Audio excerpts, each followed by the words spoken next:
Hey there, it's Nick. And it's Leah. Real quick thing before we get going. Please subscribe to our show and follow it. In whatever platform you're listening to us on. Yes, whatever app you're using right now, there's probably a plus button or a little bell or it says subscribe. Well, tap that, please. Just a quick little, and it makes such a big difference for us. We would really appreciate it. We really would. So please do that, and thank you. Thank you. And now, let's start the show. Yay! Hey everybody, it's Nick Layton. And I'm Leah Bonema. And we had so many great questions from you all in the wilderness. Ow! That we have a bonus episode. So here we go. Our first question. Can I just, before you read it, Oh, you may. suggest to our listeners that they sit down. Or if you're driving, pull over. Pull over to the side. Because you're about to be full of what? And you may need to be somewhere where you can fan yourself or get a cooling beverage. So without further ado, quote, recently, my partner and I went out to a very nice dinner with another couple that I would call close-ish. It was a very nice restaurant, and we paid for dinner. And afterwards, the four of us went back to our apartment to enjoy some nice Pinot Noir and a beautiful sunset. I'd put on some nice music, and suddenly, one of our guests turned off my music and commandeered the TV to play YouTube videos. I thought this was rude, but this is not what really bothered me. I recently had an injury and was unable to exercise for many months, so I'd gained a bit of weight and was not happy about it and quite embarrassed by it. So what really troubled me was that the person who commandeered my TV started playing dad bod videos and was laughing hysterically. Did he not know how uncomfortable that made me? I politely requested that he turn off the TV and that we put the music back on. He said no. Wasn't it my apartment and TV? Is this okay for a guest to do? Some background. The other couple is much younger. They're in their 20s and we're in our 40s. Do I chalk this up to age? Should I have said something? I was always told that it's impolite to tell someone that they're impolite. I was furious and asked my partner not to invite them back again. What would have been the best way to handle this? Are you kidding me? I mean, I we have had some outrageous questions. We have. This is definitely top 10. Top 10. The point of no return that I circled so many times. I can't even read all my writing that I wrote around it in a circle. Yeah, I used a couple of different colors of ink. The sentence, he said no. Yeah, that's where we went from like, maybe it's an innocent mistake to, oh, this is not a third-degree crime. This is first-degree premeditated. Yeah. I am the emoji with the top of my head exploding. I actually priced out flights and hotels to where these people live, and we're going to go. The hotel I selected, they actually have a great waffle option at breakfast. So look forward to that, Leah. We are going, and we are going to do this in person. I can't even. This is the moment this phrase was written for. I can't even. So let's start from the top and the easy thing here. Okay. You do not touch people's radios. And this is true in people's cars. Like if you're not the driver, like you don't touch the radio without permission. This is also true in people's houses. If you're a guest in someone's home, you don't change the music. You don't change the music. You don't change the television. You don't change the radiator. You don't change the lights. Yeah, you don't touch people's AV. You don't really touch people's anything. Also that, right? Also that. So I think we just want to clarify, that was rude. Commandeering the music, switching on the TV, this was not appropriate. Okay. Now, the second thing, playing videos, okay. All right. Refusing to turn it off when the host asked you to do it. I think I actually blacked out for a second when I read that. Like I passed out and then I came back to and I thought, in what world? But what makes me sad is that our letter writer is like, was this rude? Was that okay or not? And it's like, of course that's not okay. It's definitely not okay. Like, why is there doubt? Yeah. I want you, letter writer, to know, totally not okay, full stop. And I think that I've brought this up before, but I'm going to bring it back in here.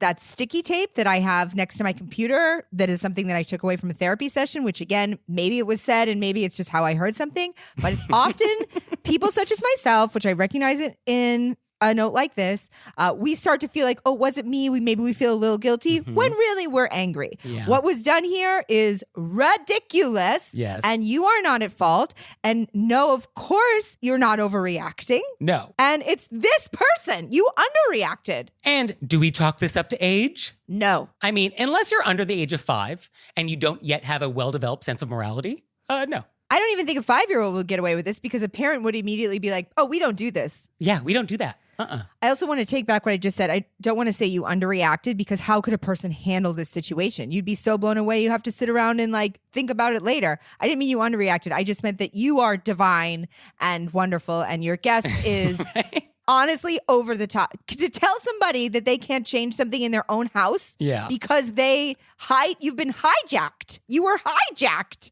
Yeah. So what do we do from here? I can't imagine we'd want these people in our home again.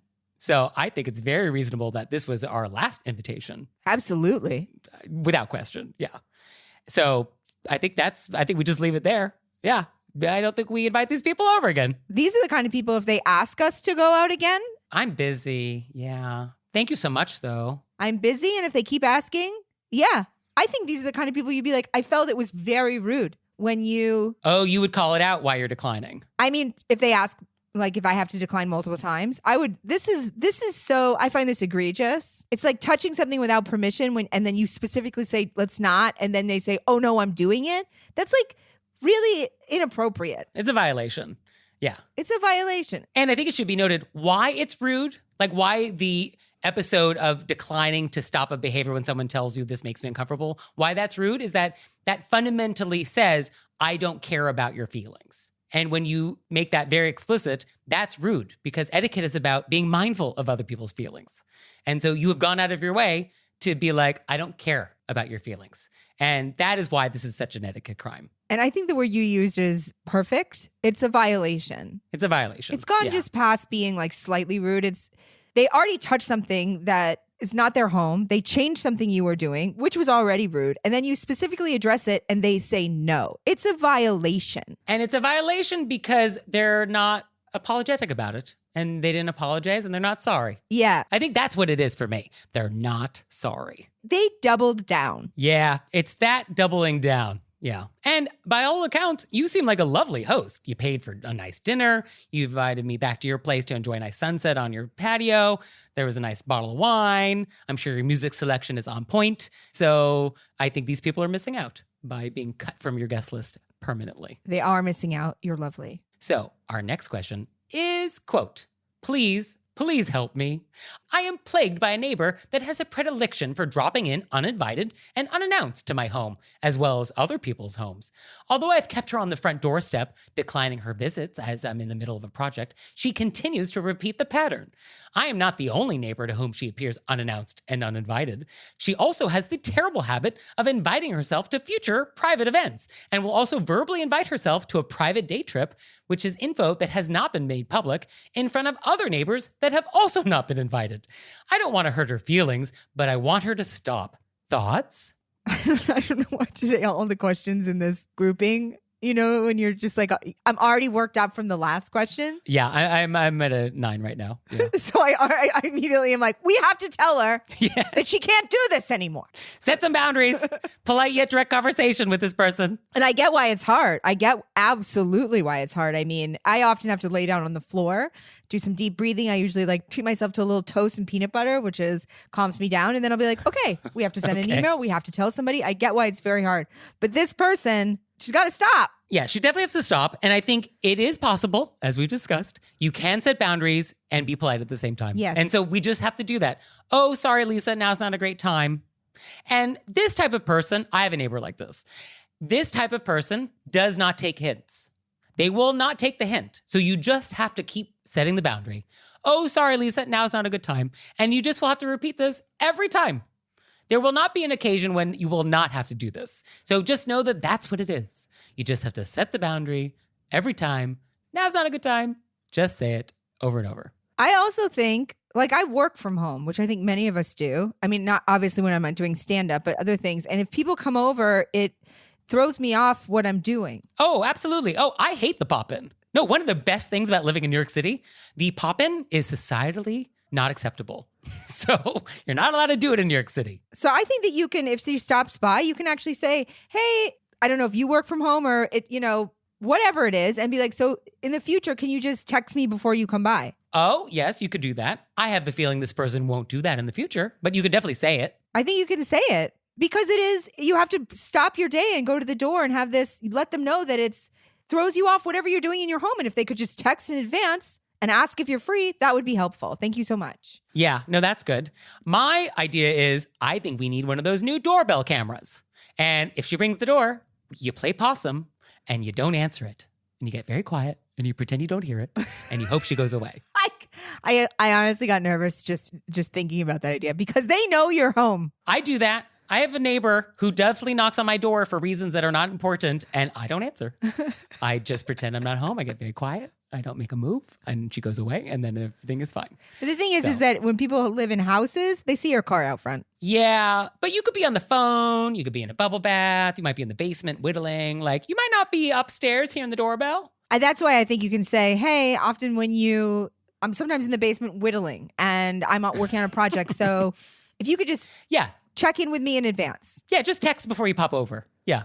I think that would be a good option. Now, what do we do about this person inviting herself to things that she's not invited to? Obviously, this person has no self-awareness, and I think you have to not talk about things that you don't want them to invite themselves to around them because they clearly can't control themselves. Yeah. I think we just don't share information in front of her. Yeah, that's the solution. I also don't often talk about things that people are invited to around them. You should not do that. That also, just generally speaking, you should not talk about events for which people are not invited around you. Yes, that's true. This actually comes up a lot for like weddings. Like if you are not inviting everybody in your office to your wedding, like keep the wedding chat at the office to a minimum. Yeah, that seems obvious, but the number of questions we get from people on this topic is quite a few. Oh, but she's also talking about, and I think you can say to her, because the question is, what do I do when she's talking about in front of other neighbors who haven't been invited? I think you can say to her, hey, I didn't invite that person, so let's not talk about it around them. Oh, this person can't handle that level of instruction. I know, but no. I do think that you could say it and then it's been said. And if they do it again, then you can stop inviting them and be like, well, because I asked you to do this, you didn't do it. It made me feel bad. Okay. Yes. I think you could give them an opportunity. And then if they blow it, that gives you a valid reason to never invite them to anything in the future. Yeah. Okay. Because you've expressed how you felt and they disregarded it. Okay. I think that's fair. Fine. Because when we express how we feel, we give people the opportunity in case they somehow completely had no idea to fix it. Right. And then when you are given the opportunity to fix it and then you don't, well, then here we are. Yeah, here we are. I think the only other option is to move. And beyond moving, here we are. You've told her, you've warned her. Now you can leave her on your doorstep. Done. And now it's time for Intermezzo. Intermezzo. So this episode is brought to you by HelloFresh. And with HelloFresh, you get farm fresh, pre-proportioned ingredients and seasonal recipes delivered right to your doorstep. And by the way, HelloFresh now owns every plate. So we love both. So you can skip the trips to the grocery store and count on HelloFresh to make home cooking easy, fun, and affordable. That's why HelloFresh is America's #1 meal kit. What I love about HelloFresh is that they have multiple meal plan choices. I love meal plan choices. I went with Fit and Wholesome because I'm wholesome. So our boxes are arriving soon, and we're going to report back. We're going to let you know how it went. We're very excited. And for you out there, go to HelloFresh.com/RBWFree and use code RBWFree for free breakfast for life. One breakfast item per box while subscription is active. That's free breakfast for life at HelloFresh.com/RBWFree with code RBWFree. And now it's time for Intermezzo. Intermezzo. So did you know you can help support our show on Patreon? We have a Patreon. We do. And there's tons of fun stuff there. There's videos, there's audio clips, all sorts of stuff. I was just thinking about how many videos there must be up there by now. Oh, there's a lot. There's a lot of bonus content that you have never seen if you do not join us on Patreon. So go to our website, select monthly membership, and see if that's something you'd like to do. We'd so appreciate it. We really would. So please check it out. And thank you. Thank you. So our next question is, quote, if you click going to a 30th birthday party on Facebook, Is it rude to then message the birthday person on their birthday, which is the same day as the party, saying you can't come, especially if the reason you give is that you're broke, as if you didn't know you were broke right up until that day, and with no regard for how the birthday person might feel if they get several people pulling out on the day? Just up top, Mm-hmm. I don't even know if this is related, but I don't know where to necessarily. I guess this is a question. Okay. Do we consider a Facebook invite to be an accurate portrayal of anybody who's coming to anything? Oh, okay. Yeah. Well, before we even get there, just to clarify, it sounds like our letter writer had a birthday and someone said they were coming on Facebook and then messaged them on Facebook that day and said, oh, I'm broke, I can't come. Just to clarify, I believe that is what is happening here. Oh, okay. So you're okay. So you're reading it from the birthday party's point of view. Absolutely. The aggrieved party here is the birthday person. I guess I'm so familiar with people saying they're going to something on Facebook and then them not even remembering that they agreed to it that I just don't even trust that platform for invites. Yes, I think a very valid question is a Facebook event a real event and a real invitation? Does the RSVP on a Facebook carry the same weight as RSVPs elsewhere? Philosophically, I think this is a very valid question. And maybe it should, but I just don't think of it that way. I think it should. I think an RSVP is an RSVP. I think if you say you're going to do something, no matter what platform you use to do that, you have committed to something. So I think commitments are important. So if you commit to something on Facebook, that's it. Now, Facebook makes it very easy to change your commitment. And so Facebook allows ambiguity in a way that I think is unhealthy for events. Which is why I think I don't trust it. It's been it's so many times I've been burned by the maybe and the yes and people don't come, that this is not to our letter writer who, if it is their birthday, it's just that I've had this happen so many times that I no longer trust Facebook as an invite. But yes, in general though, canceling at the last minute when you've RSVP'd is rude. So just baseline, that is technically rude, regardless of where it happens. Unless it's an emergency situation. Unless it's an emergency, things happen, that's fine. But yes, in general, when we RSVP, that is what that is. So I think the question I have here though is, who is hosting this event? Because typically a host is the host and they provide the refreshments for all the guests. So if my guest is broke, that shouldn't actually really matter maybe, because I am providing the refreshments for this party. So what it sounds like is that this is a birthday party that, all these people are getting together to take me out for dinner on my birthday and everyone has to pay for themselves plus me. That's what this sounds like. That's why I don't think it's the person whose party it is who wrote this, because they said as if they didn't know. Oh, never mind. Yeah. I just completely... I read that as if I didn't know, but it says as if you didn't know you were, as if. Okay, I see how you read it. As if. Yeah. No, this is the birthday party and they're mad that their friend bailed at the last minute. Plus other people did too, it sounds like. And I think the problem here is that our birthday person has created an event that they are not actually hosting.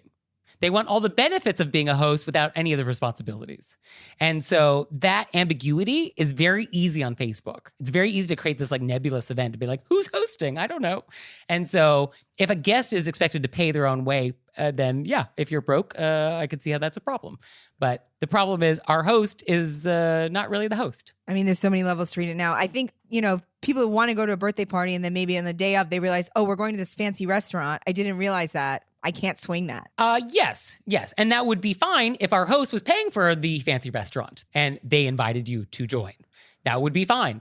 But that is not what's happening. Our host has decided I'm going to organize it, but I'm not going to pay for it. So that's a problem. Oh, so many layers. And I do think that, if you have to cancel because you realize all of a sudden, I'm supposed to be paying for that, try to cancel not on day of. Yes, or don't RSVP in the first place. Well, I think that's what happens with Facebook, which is why I don't trust it. People see an event, they think, I like that person. And then you just, instinctually respond and you don't even really... You just be like, going. Yeah, you don't even process. You don't write it in your calendar. It's just sort of there, which is why I think it's such That's fair. You know what I mean? Yes. And then you don't even think about it until it comes back up and you're like, oh my goodness. Oh, I can't do that. Oh, yeah. Yeah, no, I think that is how we arrived here. Yeah. So what could we have done differently? I think as our birthday person, I think we would have created an event that I host. So I select the location and I pay for it. And I reach out individually to people and invite them. and we don't use Facebook. I think that would probably be the ideal situation here.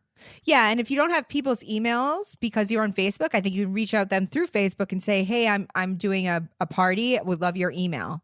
There's that. Or even through Facebook Messenger. I'll allow you to send a message there like, hey, I'm having a party. Would love if you can come. Let me know. Like, I'll take that. Yeah. But I think to use the Facebook system to handle your RSVPs and guest list, I think this is problematic. Yep. But just as a reminder, when you host something, you're the host. You pay for it. So just keep that in mind.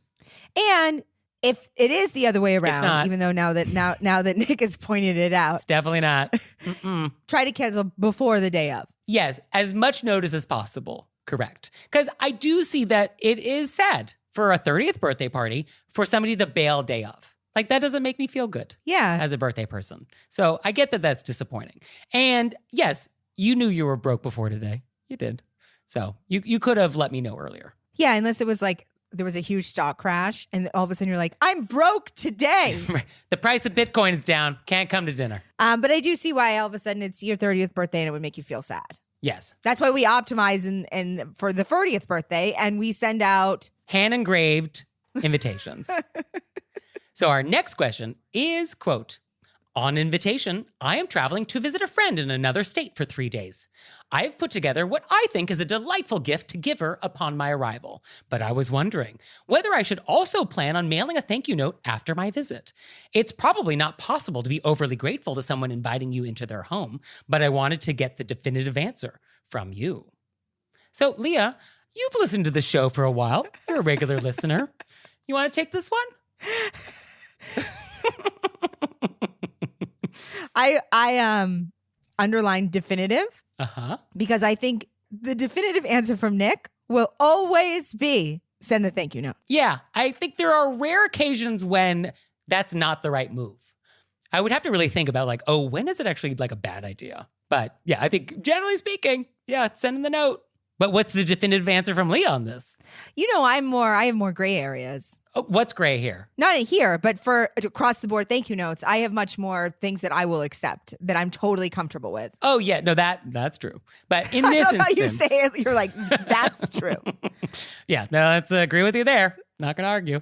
Yeah, but for this, yes, it is very nice to send the thank you note post-visit. It's appreciated and it'll get you invited back. Maybe, unless you show up in people's house, unless you went there and you started playing YouTube videos.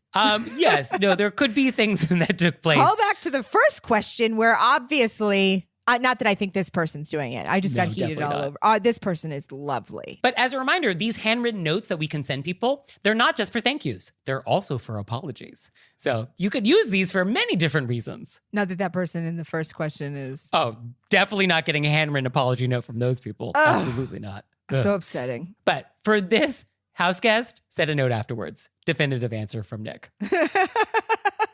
So our next question is, quote, what is the correct procedure when one has something one needs to spit out and there is only a cloth napkin? I don't know why this question makes me smile so much.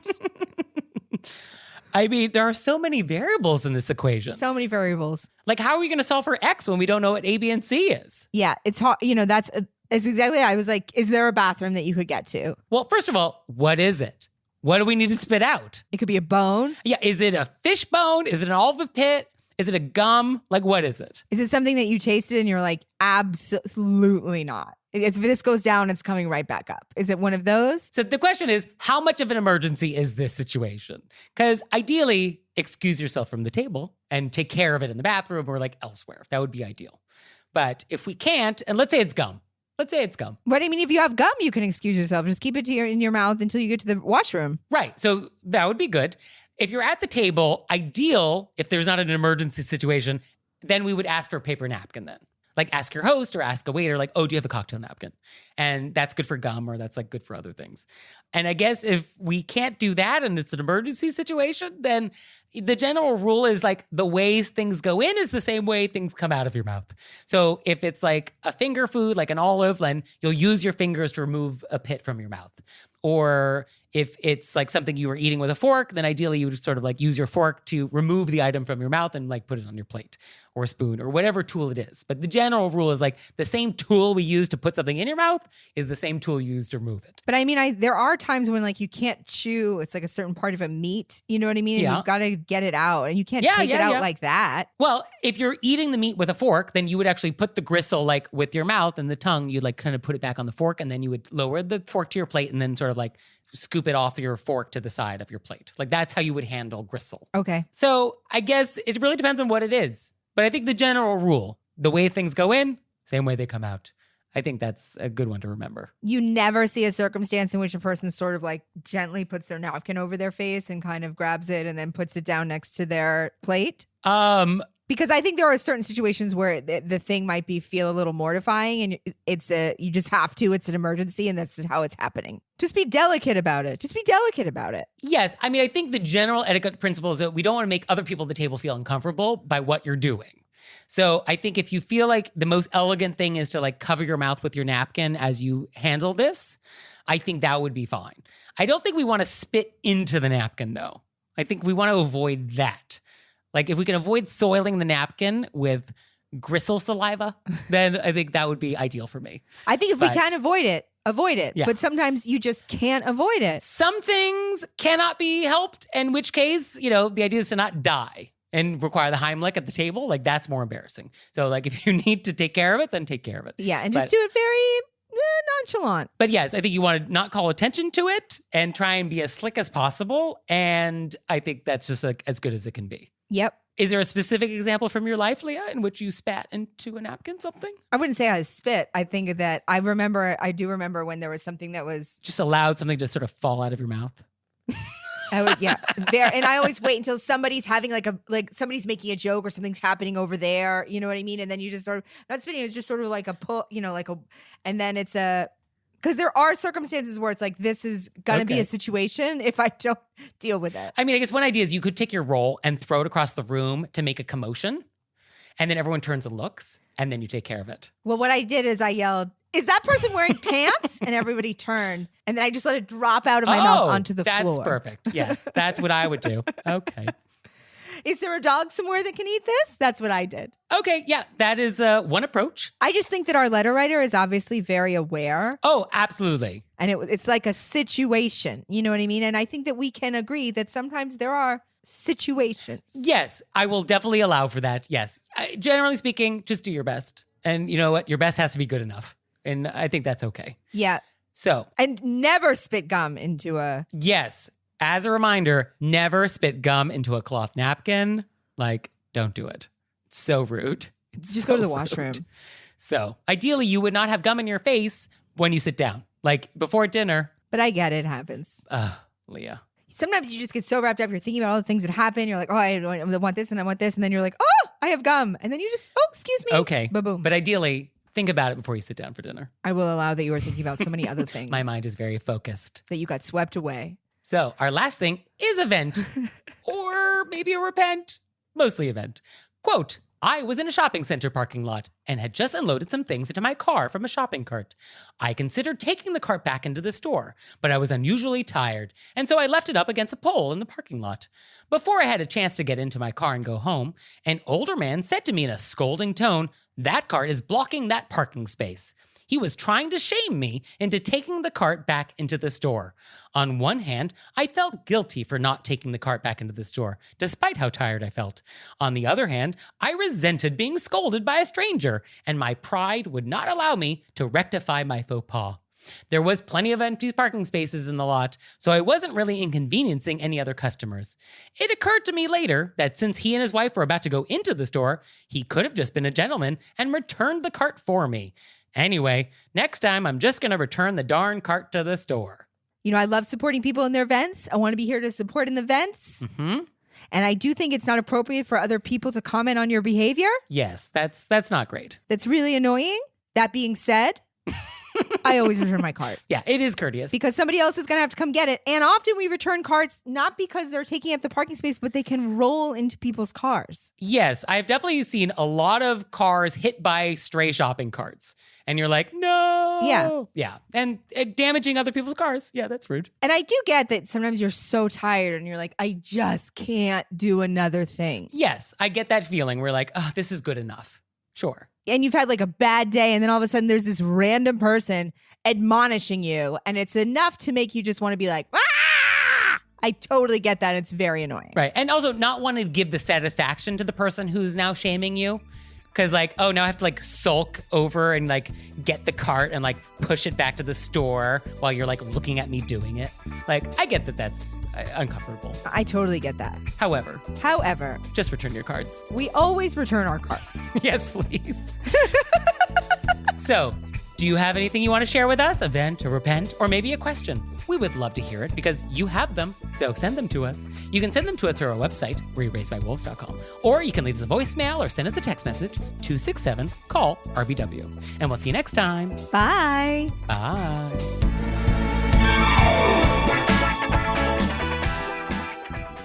Oh, Leah, one more thing. What? Have you signed up for Patreon yet? I have. Me too. You out there, have you signed up for Patreon yet? No? Well, go to our website, wereraisedbywolves.com, click on monthly membership, check it out, because we would really appreciate it if you'd support our show. We love your support. We would. So please do that, and we'll see you next time. Bye. Bye.